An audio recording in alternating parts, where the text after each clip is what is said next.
भरत गोगावलेच रायगडचे पालकमंत्री व्हायला हवेत। 15 ऑगस्टला झेंडावंदनाचा मान गोगावलेंनाच मिळावा ही मुख्यमंत्र्यांकडे मागणी करणार मंत्री उदय सामंत यांची प्रतिक्रिया।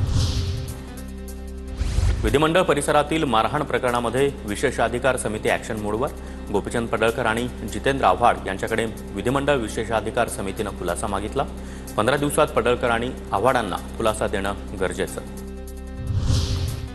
अजित पवार मुख्यमंत्री होईपर्यंत गप्प बसायचं नाही, जिथे जमणार नाही तिथे स्वबळावर लढायचं, असं अजित पवारांनी स्पष्ट केलंय।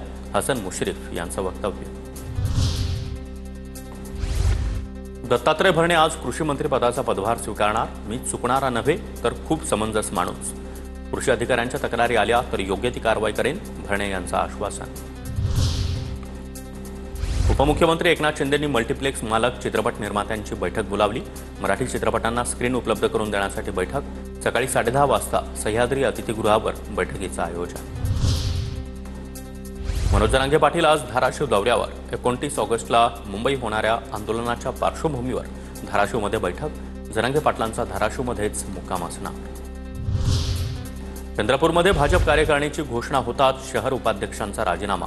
जिल्हाध्यक्ष सुभाष कासनगोटुवार यांनी कार्यकारिणी घोषणा करताच पक्षांतर्गत रुसवे फुगवे समोर। प्रकाश सुर्वे यांच्या विरोधामध्ये निवडणुकीत भ्रष्टाचाराचे आरोप करणारी याचिका हायकोर्टानं फेटाळली। याचिकेमध्ये कारवाई करण्याचं वैध कारण नाही तर हायकोर्टाचं निरीक्षण। बच्चू कडू 6 ऑगस्टला राज ठाकरेंना भेटणार। नांदगावकर यांच्यासोबत राज ठाकरेंच्या भेटीसंदर्भात बोलणं झालं होतं, बच्चू कडूंची माहिती।